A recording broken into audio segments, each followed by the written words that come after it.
introduce our paper, Pattern-Based Analysis of Interaction Failures in System of Systems, a case study on platooning. As you can see in this title, our study focuses on the pattern-based effective analysis of interaction failures in SOS. So let me start this presentation. I think many of you are not familiar with the term system of systems. System of systems, SOS, is a collaborative association of diverse autonomous systems to achieve common goals by their synergism. Like this figure, constituent systems in an SOS collaborate their operations to achieve SOS level goals. Those interactions such as message-based communications between CSs play a major role in SOS goal achievement. However, the problem happens when an SOS fails and the failure is caused by faulty interaction sequences. SOS execution logs consist of a tremendous number of message communications. Among these sequences, pinpointing the location of the faulty interaction part is a practically infeasible process. Let's see the example. Usually when SOS execute, a single SOS level operation is executed by several micro operations and communications by its CSS. However, because there exists lots of SOS level operations, they are usually executed in parallel. In this case, there could be interaction failures such as operation X is delayed or even operation Y is failed to execute. Thus, the problem is that the process of extracting the critical interaction sequences which cause interaction failures needs too much cost and knowledge.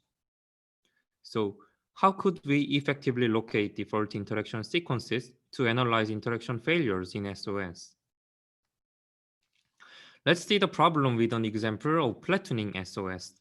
The platooning system is a well-known technology for alleviating traffic congestion and increasing fuel efficiency by grouping vehicles. As you can see in this figure, the platooning system makes vehicles move together as one unit with a very close distance by their connection. This figure shows the example of interaction failures that we can observe in a platooning simulation. The situation is that when the front reader V1 requests leave operation and the rear reader V5 simultaneously requests merge operation to the current front reader V1. In this case, diverse failure symptoms are observed, such as the failure or delay of leave operation, or failure of merge operation, and endless request of merge from V5 to V1. A platooning SOS contains SOS level operations such as leave or merge, and the operations consist of a few numbers of micro operations. Thus, the execution logs of its simulation look very complex to analyze. The problem that I mentioned in the previous slide is how could we effectively extract the critical sequences of interactions from these complex execution logs and analyze the failure logs. To effectively analyze the interaction failures in SOS, we first investigated existing studies that focus on fault localization and diagnosis in a large system. In the investigation, we found two limitations to apply these techniques to SOS. First, all the existing techniques do not directly utilize the interaction data in systems. As you can see the system abstraction model column in the table, all the techniques abstract the system to static models such as a graph, a matrix, or a set. And the second limitation is that most of the fault analysis techniques are supervised techniques, which need highly well-defined fault analysis data and knowledge of the target domain. You can check that most of the techniques are supervised, and in SOS, it is too heavy work to generate a learning data set of interaction failures with limited knowledge. Thus, we are going to solve the problem by providing a pattern-based approach in an SOS. To summarize the introduction part, analyzing interaction failures in SOS needs too high cost due to its intricate and dense interactions during its execution. There exist a few limitations on applying existing fault diagnosis techniques. First, not utilizing interaction data in the analysis, and second, requiring well-defined data and knowledge of the target domain. Thus, To effectively analyze interaction failures of SOS from system logs, the technique first generates interaction models by abstracting interaction data from system logs. Then it extracts 40 interaction patterns from the models by proposing a new algorithm. Finally, we apply the techniques to a platooning SOS and identify 7 unreported faulty interactions and its scenarios that induced interaction failures. Before introducing our technique, let me explain basic background of platooning SOS and LCS algorithm.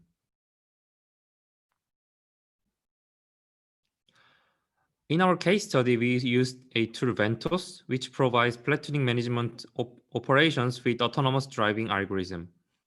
The platooning management operations consist of platoon merge, split, leave, speed change, and optimal size change. Merge and split means that platoons are merged together and a platoon is divided into 2 platoons.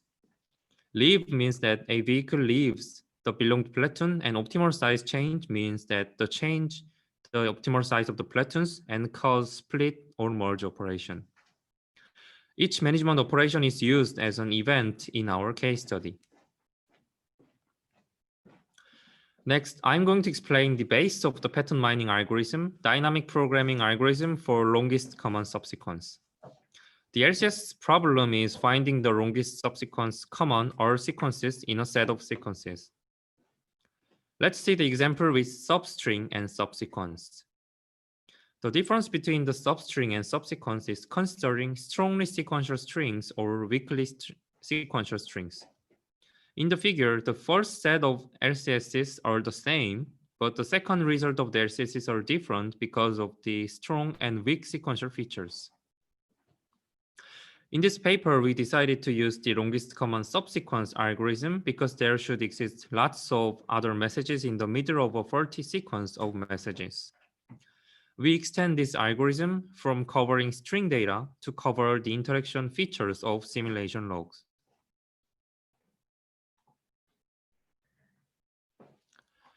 Now, let me explain our technique. Our technique consists of 2 main phases, interaction model generation and DPLCS-based pattern mining. In the first phase, the technique extracts interaction data from each simulation log and generate interaction models. You can see the example of an interaction model IM0, which consists of a set of CSS participating in the simulation, a sequence of messages, and a pass-fail tag. After generating a set of interaction models, the approach extracts patterns from the interaction models and generates suspicious interaction pattern table. In this process, failed interaction models are analyzed to extract the longest common subsequence of messages. When the pattern is extracted, the interaction models which contain the pattern are also recorded. Now let's deep dive into each phase. To generate interaction models, we first define interaction features that need to be included to analyze interaction failures in SOS. We investigate diverse system domains such as telecommuting systems, vehicle-related systems, and network systems for interaction data and features. Then we define the interaction model with CSI, MI, and tag I. As it is described, CSI contains all CSS that are executed in log I simulation, and MI contains a sequence of messages. And a single message consists of various interaction features such as continuity, synchronicity, sender, content, receiver, and time information. The last tag I is pass or fail information of each log I simulation. We implemented interaction model generation module to extract this interaction information from simulation logs. After generating a set of interaction models, the pattern mining process is executed. Let's assume that there exists 3 IMs, IM0, IM1, and IM2. The main algorithm of extracting longest common subsequence of messages, simply LCS pattern, is described in the example. So from IM0, IM1, and IM2, the LCS pattern 0 is a sequence of 3 messages, message D to B, message B to E, and message E to A. This algorithm is mainly used to extract faulty interaction patterns from interaction models. By using the extended DPLCS algorithm, we generate a suspicious interaction pattern table in this way. First, when the first IM0 is given, because there exists no pattern in the table, a whole sequence of IM0 becomes a first pattern LCS0. Then the next IM1 is given, IM1 and LCS0 pattern, actually IM0, are analyzed whether they have an LCS or not. If they have an LCS, the newly extracted pattern is updated and the given IM1 is assigned in the first row. If there exists no LCS with any LCS pattern in the table, the given IM in this example IM3 becomes a new pattern. In this way, the patterns of failed IMs can be extracted and the IMs are assigned to the pattern table. Now let's see the result of applying this approach to the platooning SOS.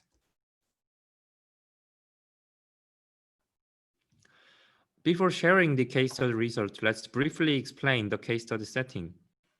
The goal of this case study is to mining 40 interaction patterns of platooning SOS from its simulation logs. For the case study, we generated 600 simulation logs using Ventos simulator, and a single simulation is 100 seconds with maximal 4 platoons. The goal property used in the case study is the success rate of platooning operation during simulation is larger than 80%. Now, let me share the result of this case study. So by examining the result of the case study, we found that there exists 3 categories of interaction failures in the platooning SOS. And all these 3 patterns has common features. The first feature is that they have or at least 3 merge requests and in their each category. And the second common feature is that all patterns contain the split request at the beginning of the failure patterns. Let's see the details of each pattern. In the first pattern, we can check that the split and merge requests are almost simultaneously requested. This situation is the scenario that is described in the introduction. So we can name this pattern as simultaneous split and merge request. In the second pattern, the first operation is leave, so vehicle V2 tries to leave a platoon. And for leaving V2, V3 and V4 are split, then suddenly behind platoon leader V5 requests merge to intermediate leader V3. V3 keeps ignoring or rejecting the merge from V5 because V3 needs to merge with V1 for finishing the first leave operation. The third pattern seems very similar to the second pattern. V2 want to leave and V3 and V4 are split. But in this case, the intermediate leader V3 keeps sending merge to V1 and even leaved vehicle V2. So this failure happens when a single leave operation is executed. Now let's see these scenarios in detail. By analyzing the extracted patterns and related interaction model, we generate 7 interaction failure scenarios. And in this presentation, I'm going to show a single analysis result for each category pattern. In the analysis of the first pattern, simultaneous split and merge request, we found that the failure happens because the V5 keeps sending messages to V1, not V2. These failure symptoms induce very heavy burden to V5 and V1. And in the second pattern, we found that when an intermediate platoon is generated and there exists a rear platoon, the rear platoon sends merge request to the intermediate platoon due to its optimal size policy setting. This symptom continues even the intermediate platoon merges to the original platoon and until the end of the simulation. In a single leave operation execution, the intermediate platoon leader V3 sends merge request to not only V1 to leave the vehicle V2. We analyzed this case deeply and found that the Ventos simulator does not turn off the platoon management setting when V2 leaves the platoon. Thus, the faculty logic is executed. Thus, this faulty logic is executed when a leave operation is executed and intermediate platoon is smaller than the optimal size. So in this study, we proposed a pattern mining approach to effectively analyze interaction failures from complex SOS simulation logs. The technique generates interaction models by abstracting interaction data from logs, and by proposing the extended DPLCS algorithm, our technique extracts and categorizes interaction models by common interaction sequence patterns, which is a faulty LCS pattern.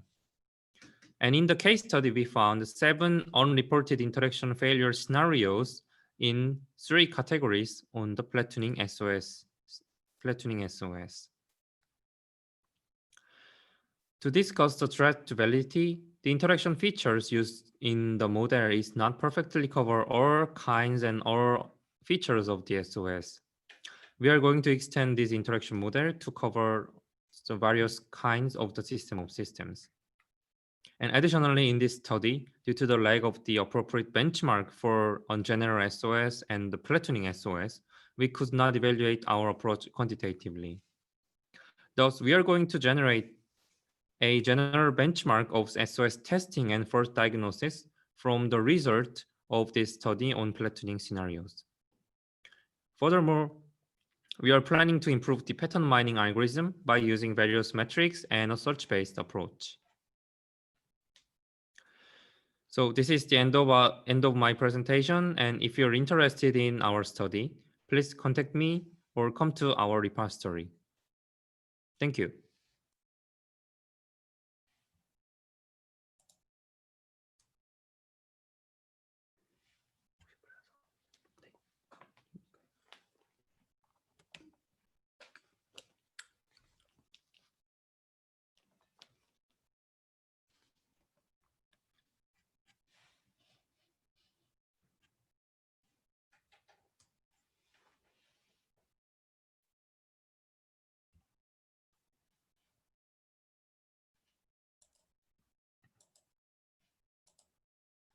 Okay, I think I cannot hear the sound from the Zoom, so.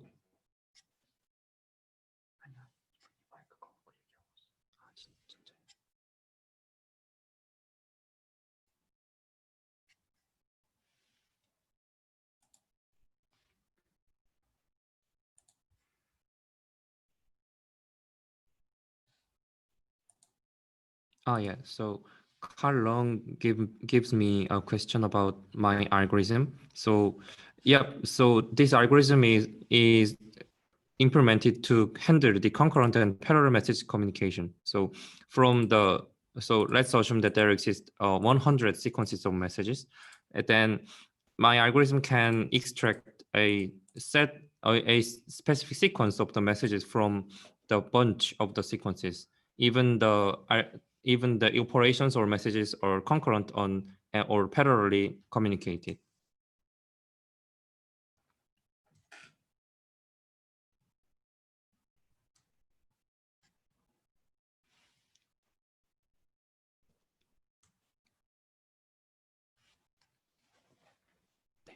Okay, so yeah, thank you.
Okay, can you hear me?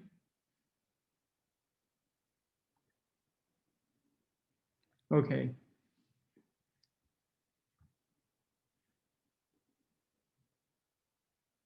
Okay, thanks for your presentation. And the if we have any other questions, I think we can have a offline discussion. Thank you. Let's invite another presenter.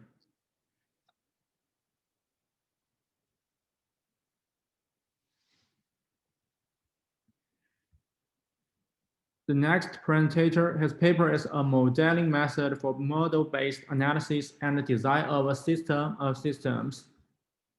Is also ready?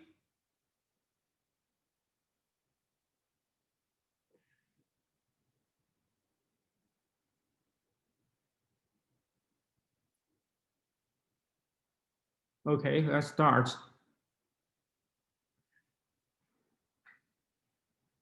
Okay, let's start.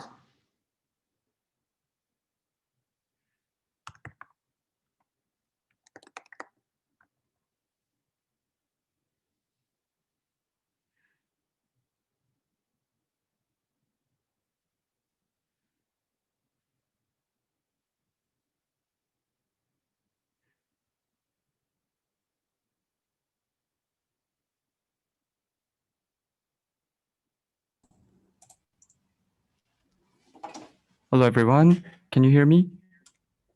Yes. Okay.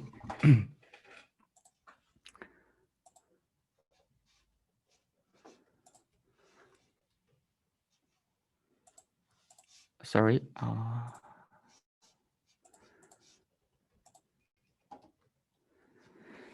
Yes. Hello, everyone. This is Youngmin Baek from Software Engineering Lab at KAIST in South Korea, and I'm glad to be here to have this presentation.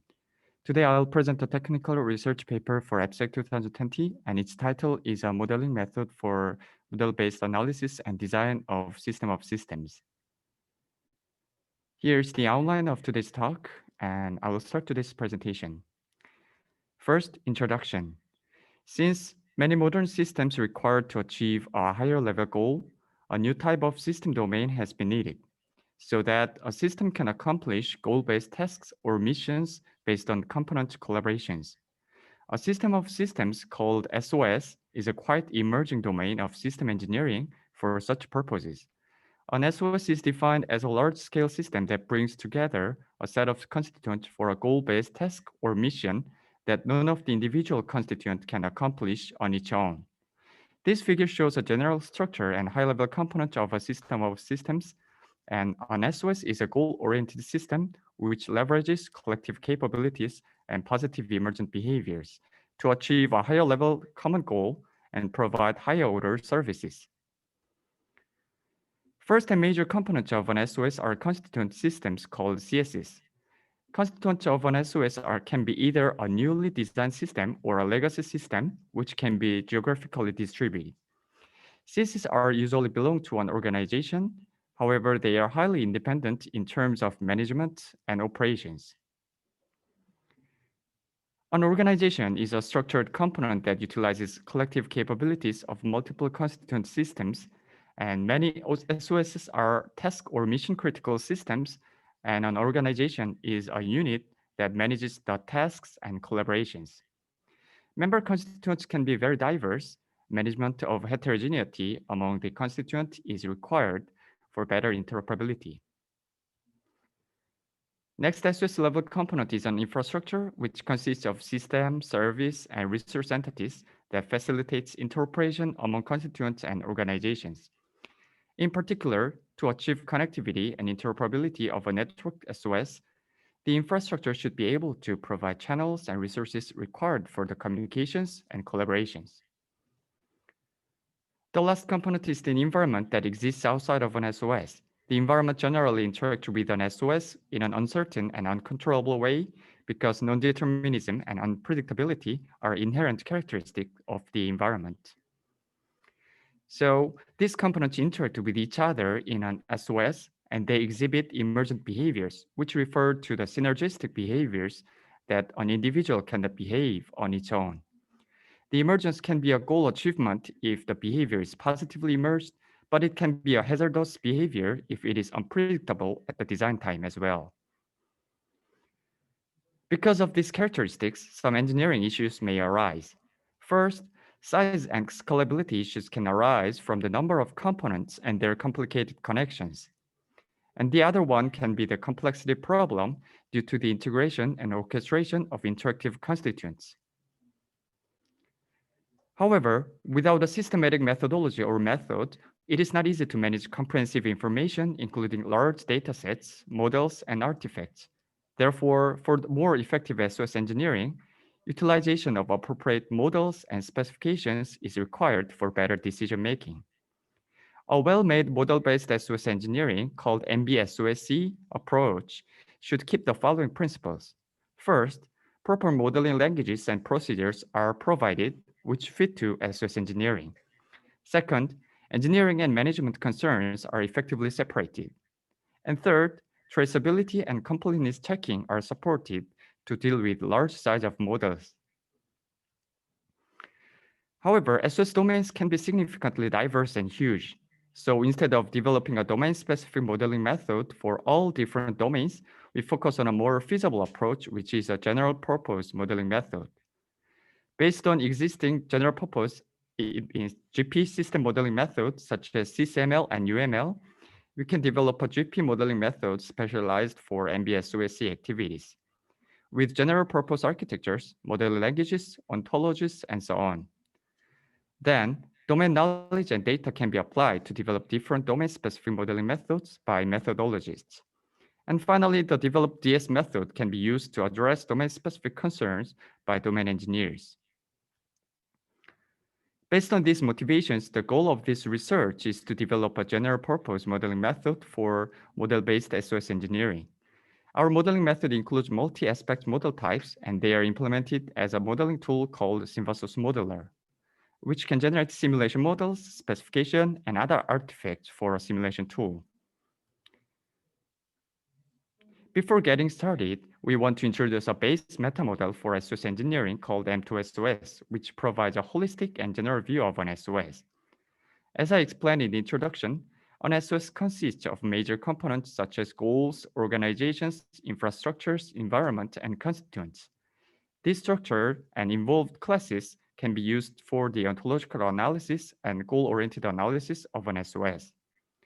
An SOS architecture and model types of our modeling method will be developed based on this metamodel in next slides.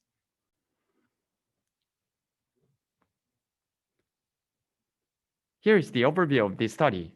We developed a general-purpose SOS modeling method by following these steps. First, based on our and other preliminary studies, we identified and specified requirements. And for the general MBSOSC and SOS modeling method development, these requirements are specified with respect to needs of design activities and VMV activities. Second, we developed a high-level SOS architecture which describes abstract levels and layers to design model types of our modeling method for the development of the SOS architecture. And we utilized an SOS metamodel we developed in our previous study as a base model. And based on the metamodel and the architecture, model types are developed by metamodeling classes and relation classes at the third step. And at the fourth and fifth steps, we actually implemented the model types on the modeling tool called Synthesis Modeler, and the tool is deployed and released as an open model library. Let's see more details in each step. At the first step, we identify requirements for model-based SOS engineering based on our experience on SOS engineering and literature survey. The MBSOSC requirements can be classified with respect to two different engineering phases. One is analysis and design phase, and another is VNV phase. For the analysis and design phase, an MBSOSC technique should meet following requirements. First, it should be clearly identify SOS entities and their boundaries to determine a scope of engineering. Second, it should support goal-oriented analysis and design process, since an SOS may be a goal-oriented or mission-critical system. Third, traceability should be properly supported to handle size and complexity issues of an SOS. Fourth, a modeling method should be extensible for various domains, which can be from agent-based systems to the huge national defense systems or smart cities. Fifth, to establish a common understanding between engineers and stakeholders, a modeling method should support ontological analysis for issue handling and decision making. On the other hand, at the VNV phase of MBSOSE, first, for flexible extension of a method, the general programming and implementation paradigms must be considered, such as OP or agent-oriented programming paradigms, which are generally used for simulating distributed systems. Second, temporal and geographical features must be properly included in a model to correctly represent the runtime behaviors and SOS characteristics. Third, a modeling method should be able to produce a model that contains uncertainties because the uncertainties are natural features of a large-scale distributed systems. Fourth, dynamic reconfiguration or adaptation should be supported at the model level, since an SOS can dynamically change its structures and behaviors according to changes or stimulus. Fifth and lastly, emergence such as goal achievement or hazardous situations must be captured. Thus, a modeling method should produce a model that can exhibit emergent behaviors.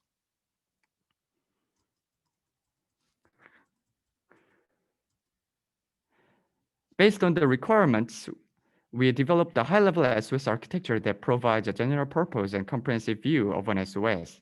In this architecture, three major components are defined, which are levels, layers, and interfaces. The levels consider different managerial and operational contexts in an SOS, and they are hierarchically structured, and they need to be realized by appropriate engineering and management strategy or technologies. Even in the same level, concerns should be separated to deal with a controllable size of engineering targets. Each layer is analyzed, designed, and developed by different engineering groups according to SOS stakeholders and engineers, and they need to be engineered based on different model-based methods. Lastly, interfaces represent cross-context or cross-disciplinary implementations. And without these interfaces, the integration or convergence between levels or layers cannot be achievable in many cases. The architecture is used to define multi-aspect model types, which are the major outputs of this study. In order to cover multi-aspects of an SOS comprehensively, model types are classified into three categories, which are architectural model types, AMT, reference model types, RMT, and verification and validation model types, VVMT. Each category includes one or more model types, and each model type is developed at the meta level by defining classes, relation classes, and corresponding procedures. First, the AMTs represent the architectural and structural viewpoints of an SOS in order to systematically integrate and orchestrate containers and their components.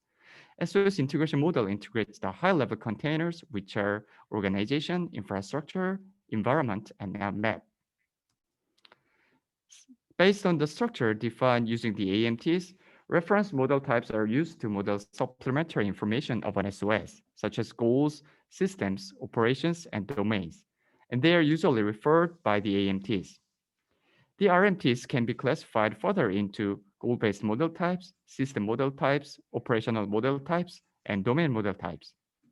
And by extending these RMTs, multiple and cross-domain engineers can collaboratively conduct the domain-specific analysis and design. For the simulation and verification, we categorized some specification model types as verification and validation model types called VVMT. The VVMTs graphically specify input artifacts and specification, such as simulation scenarios and verification properties. And please note that these are not a whole set of model types because these packages are extensible for methodologists to develop any domain-specific modeling methods. According to the definition, we implemented a graphical SOS modeling tool called the Synvasos Modeler.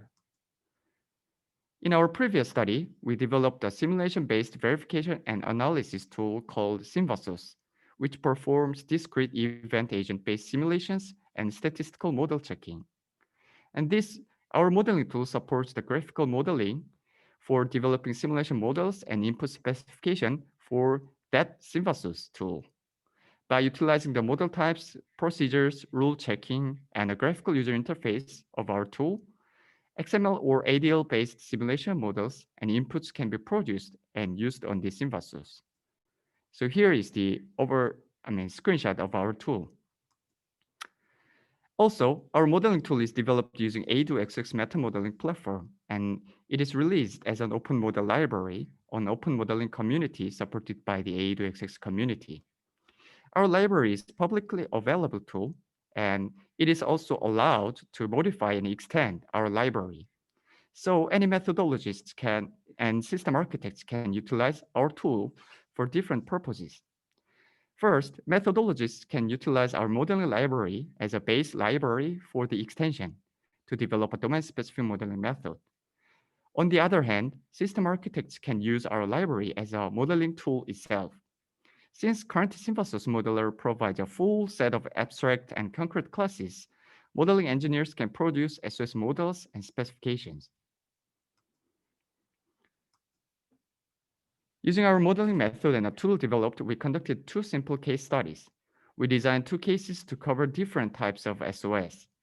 The CA-SOS is a cleaning agent SOS, which is a collaborative type SOS that collaboratively cleans a room of a building. Constituents of these SOS collaborate with each other based on the autonomous actions and decision makings of constituents, without any guidance from a higher level command center. On the other hand, the IR-SOS is an incident response SOS, and this SOS is a directed and acknowledged type of SOS, and the IR-SOS is guided by a control center that gives explicit orders and manages tasks to effectively respond to an incident. Here are the actual modeling results of two cases. First, these are two model instances of the CA-SOS case, and left one is the integration model, and right one is the organization model. While we model this case, engineers can deal with the size and complexity issues with the supported interreference technique. By specifying interreference model pointers in a model, multiple model instances can be linked and traced without much effort. Also, based on a goal model and goal-oriented engineering procedure, the goal-oriented requirements engineering called GORE can be performed in our tool. These are the model results of the second case, IR-SOS. And left one is an SOS organization model, and the right one is the task process model to manage an incident scene. Based on these model instances, we could find that our modeling method could support capability-based analysis so that constituents can contribute to accomplish a higher level common goal. And also, using the task process model, unit of collaboration and coordination can be defined, and it can be explicitly modeled as a business process model too. Sadly, we don't have enough time to show all modeling results, but other model instances are uploaded on our webpage. Instead, we summarize how the requirements are satisfied by our modeling method. For the identification of entities and boundaries, our tool defines architectural model types and enables the integration of the entities. And second, to support the goal-oriented analysis and design, a goal decomposition model can be developed in multiple levels, and an engineer can establish interrelationship between the goal model and other model instances using the interreference technique.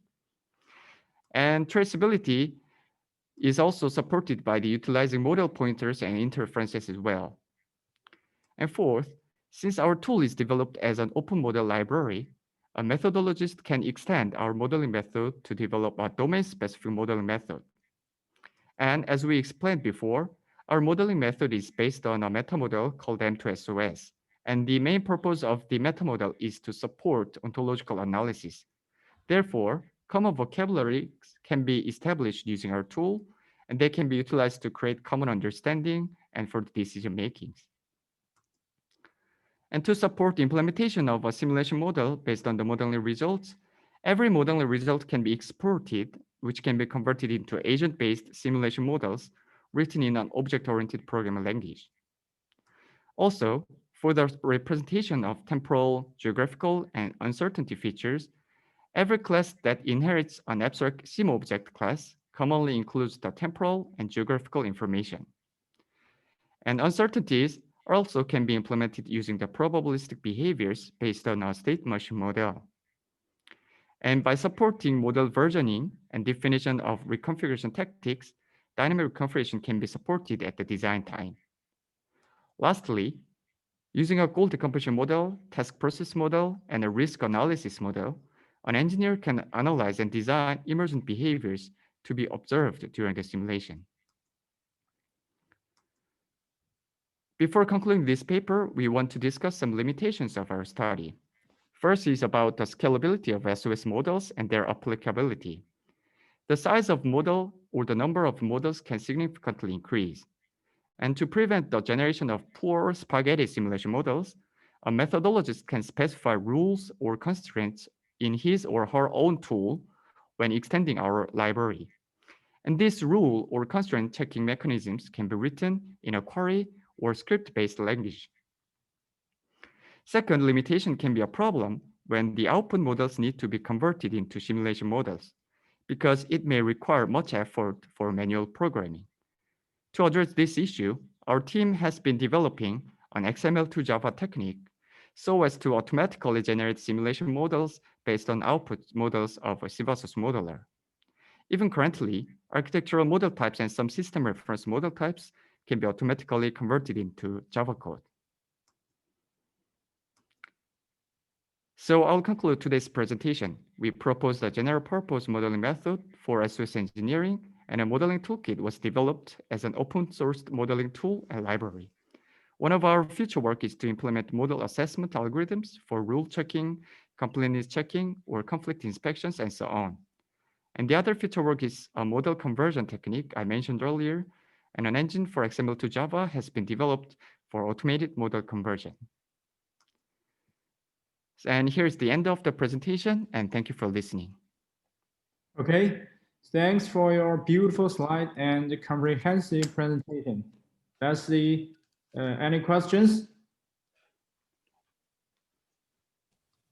Any questions?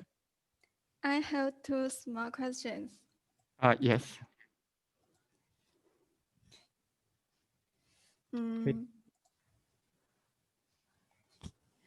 I wanted to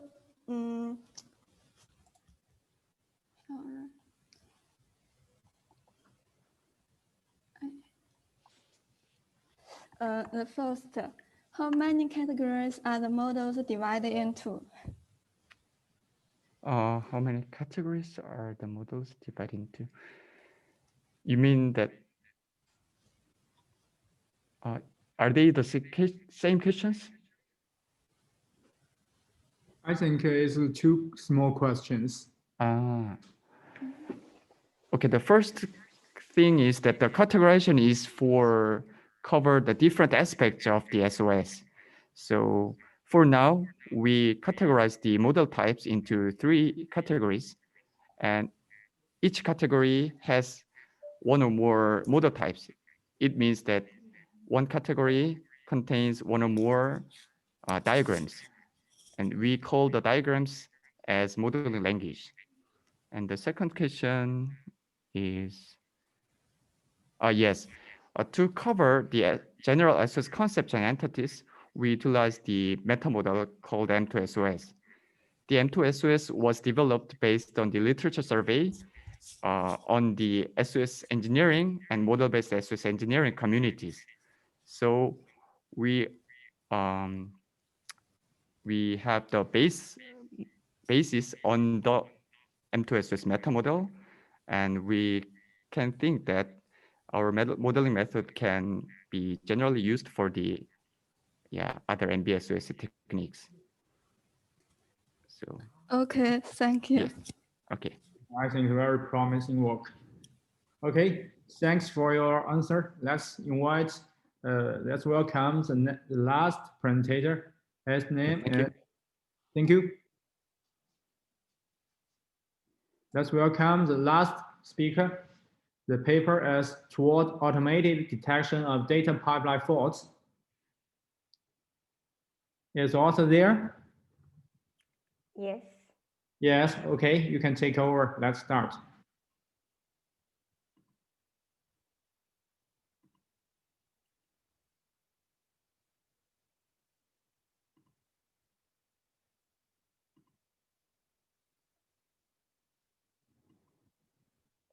Can you see my screen? Yes, yes. Hi everyone, my name is Aiswarya. I'm a PhD student from Chalmers University in Sweden. Today, the title of my presentation is towards automated detection of data pipeline faults. So this is a paper I wrote together with Jan, Bosch, Helena, Holmström, Olsson, and Tian, Jiyoung. Sorry. Okay, so this is an overview of my presentation.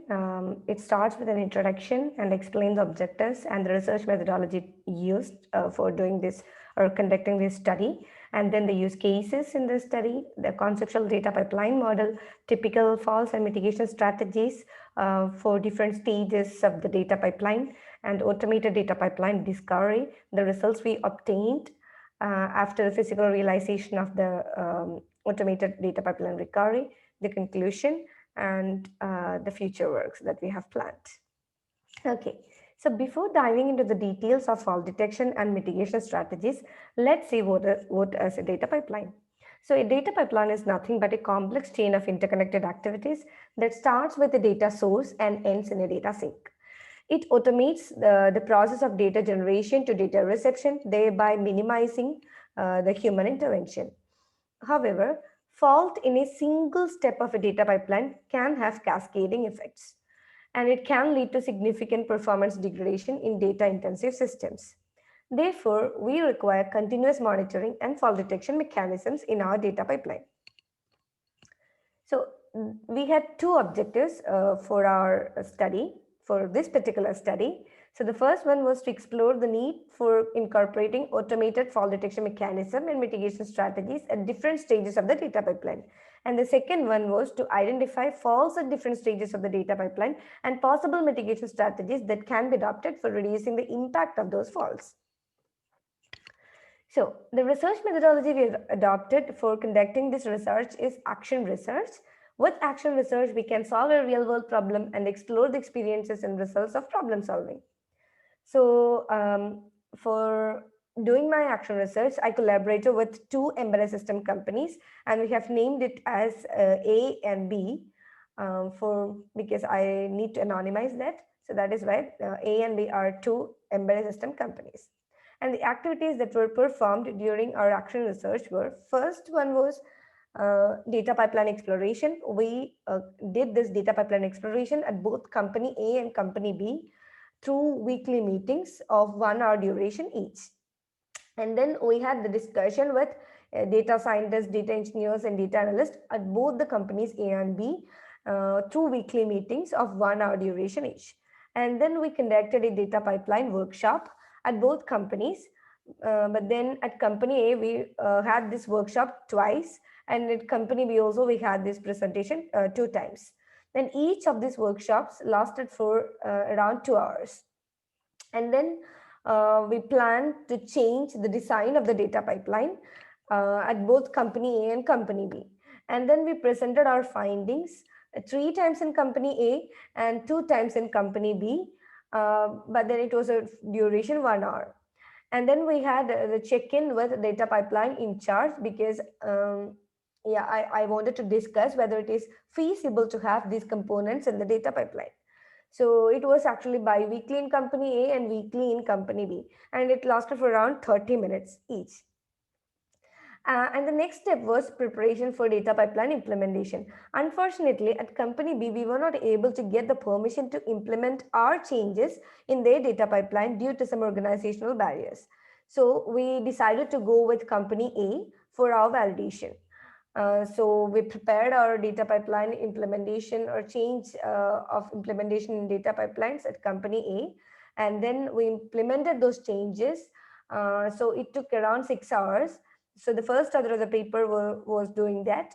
And then we tested the implementation together with the fourth author of the paper because I actually needed help from someone inside the company.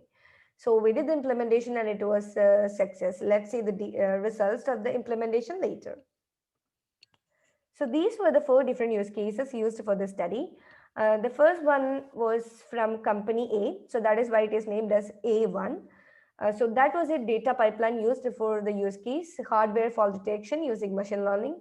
And the second data pipeline was also a machine learning use case. It was network analytics using machine learning. And the third data pipeline was actually the simplest among all these data pipeline. So it was a CI/CD integration data pipeline, and the fourth one was from company B, and it was data quality monitoring pipeline. So this is a conceptual data pipeline model which we developed from those use cases that I have showed just now. So here for this conceptual data pipeline model, we actually have two different components or elements, and we call them as nodes and connectors.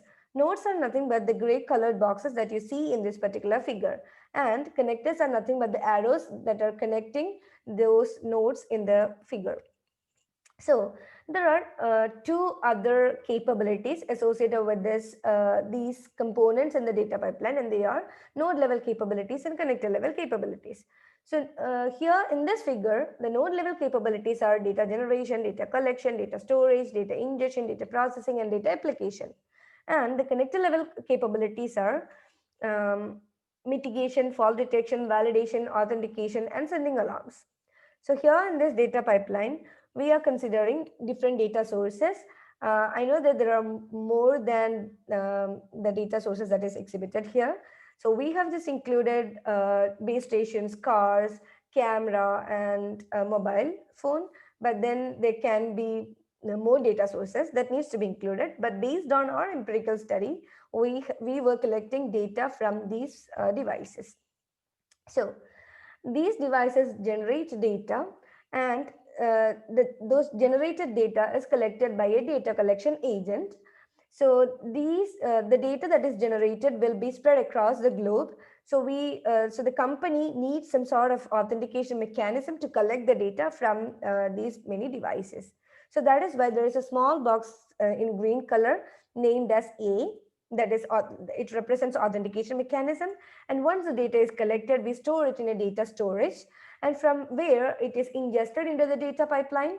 But before we do this ingestion, we validate the data, and then we do data ingestion.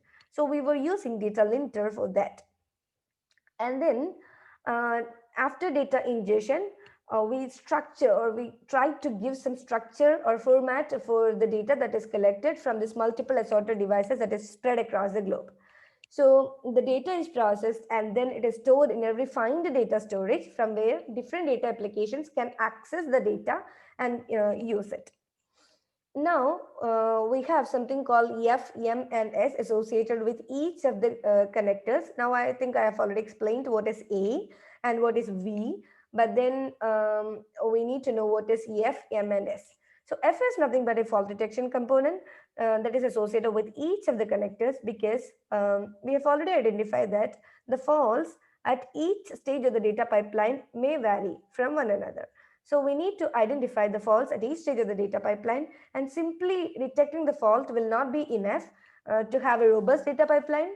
Therefore, we have something called mitigation strategy. So the mitigation strategy is the quick action that is taken whenever a fault is detected. And now we have something called YES, which is a special or default mitigation strategy, because as we all know, mitigation strategies will not completely resolve the problem. It can only ameliorate or reduce the impact of the fault. So we have something called sending alarms. So by sending the alarm to the corresponding team, they can do the fix in the data pipeline. So that is F, M, and S in this conceptual data pipeline model. Okay, so these are the common faults and mitigation strategies that we have identified from this study, and they are categorized based on the stage where they are identified. So for instance, in data generation step, we have identified that data source failure and inactive data source are the most typical faults. So when a data source fails, we can adopt a mitigation strategy, like we can set a proxy which never fails, or we can use a proxy as a backup, so that if any one of it works, then it's fine. So just like how we do it in MapReduce.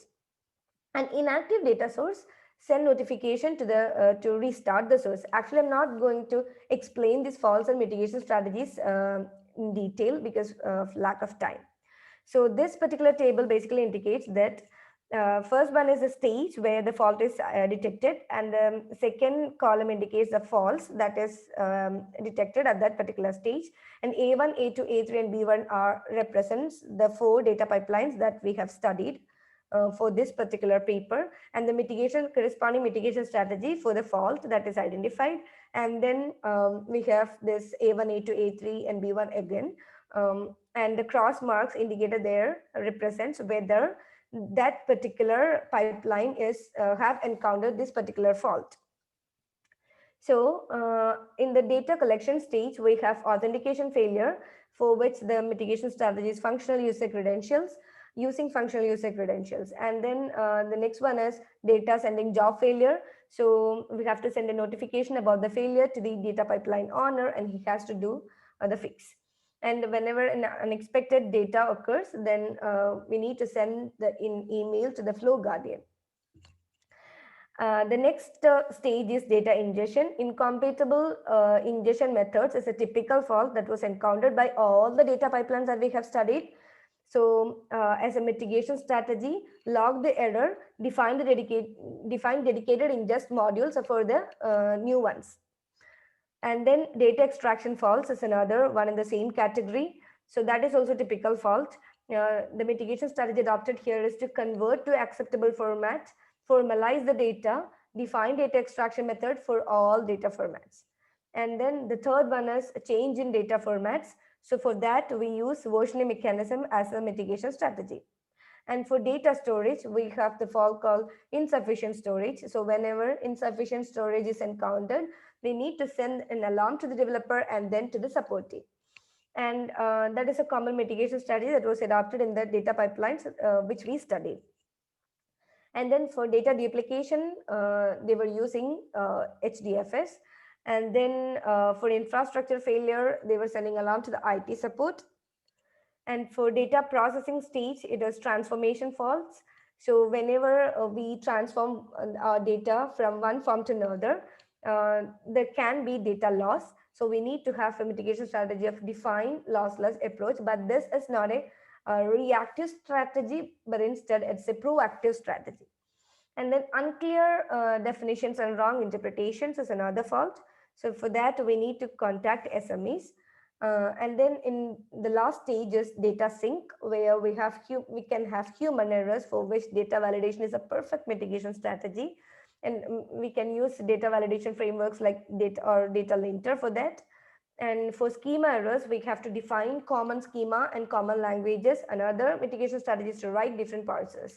And then for dirty data, which is the most common or typical fault, we can have the mitigation strategy like a statistical method, use of statistical methods or data imputation techniques. But then, as I told you before, these are just mitigation strategies. It cannot completely resolve the fault, but then yes, it's just something. So the automated data pipeline recovery is the next result of our study. So for automated data pipeline recovery, we need two connector level components in the data pipeline. They are fault detection and mitigation. So incorporating new components in links is certainly not achievable with a short period of time due to practical difficulties. So we choose a small slice of data pipeline A3.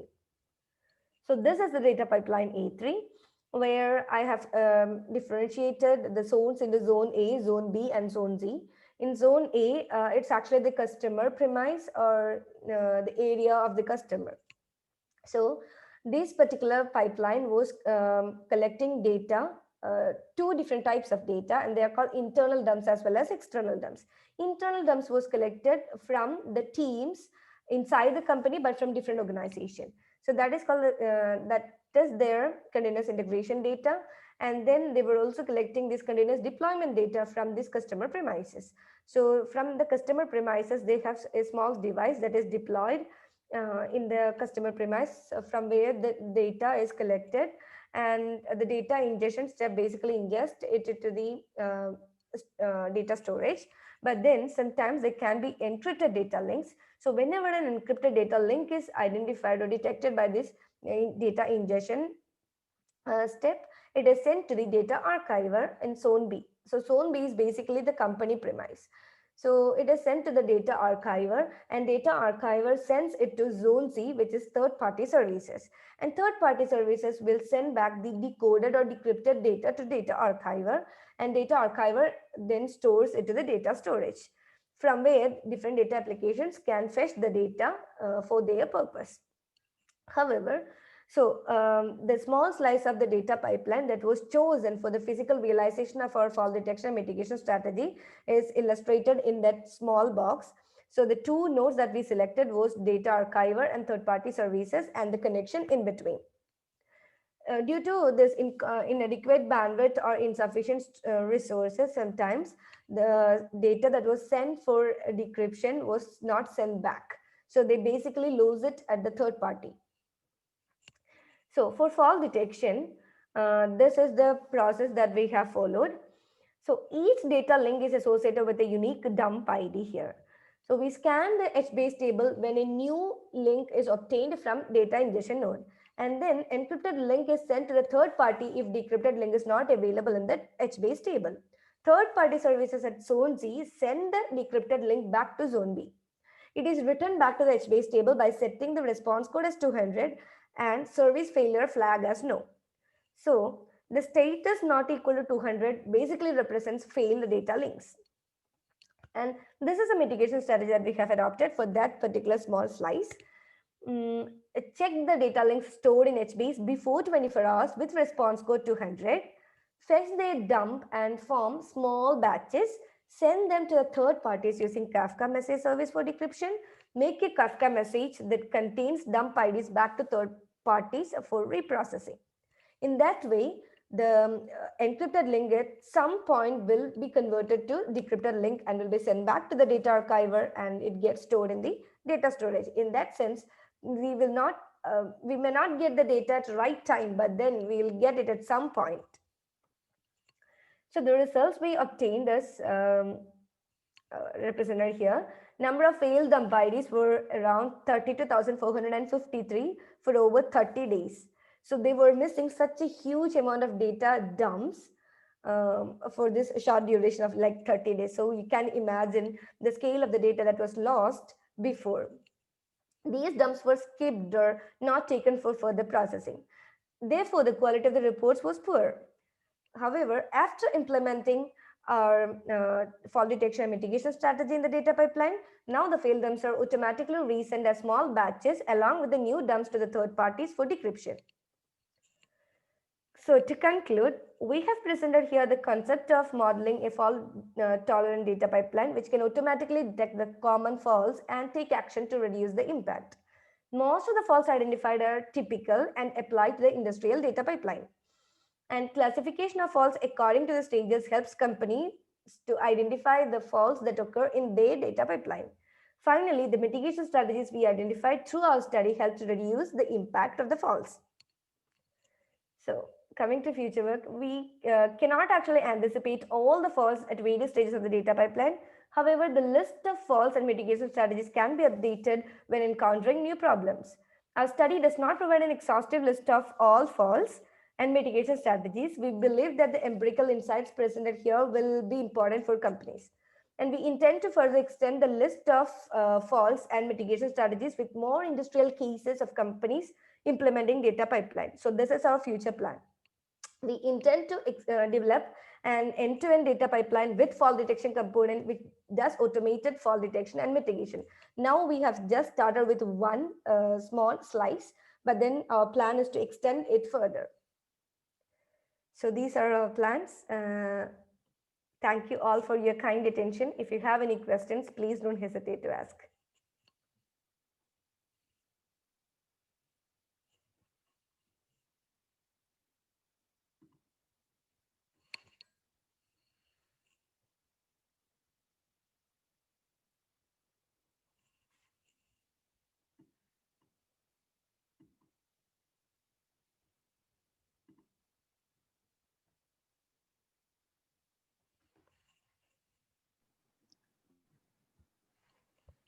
Okay, thanks for your presentation. Let's see if anybody has some questions. I have a question first. Okay. Because the previous board, it is a wide open question. Because the previous board will inevitably impact the results in subsequent part in the pipeline. Yes. So my question is, given a normal behavior or the results, how to Mm. precisely tell whether it is caused here or caused by the cascading effect by the previous fault. Okay, so initially our plan was to have just one fault detection component and then try to identify where the fault occurred. But then due to this particular problem, we decided to go for multiple fault detection component associated with each connector. So what happens is that whenever a fault is detected at a particular stage, it will be caught at that stage itself. It will not be transferred to the or propagated to the further stages. So sometimes, yeah, as I told you before, this we cannot anticipate all the faults. So what happens is that sometimes it may get propagated, but the chances are less if you have a fault detection component at each stage of the data pipeline. I hope. Okay. Yeah. Mm. Okay. By the way, Good thanks job. for the question. It was very Very interesting. promising. Yeah, very promising job. Thank Okay. you.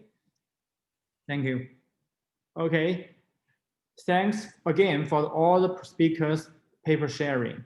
This session is coming to the end. May you have a good experience in abstract. If you have any other questions, I think we can have an offline discussion. Well, that's okay. Goodbye, everyone. Thank you. Thank you. Thank you.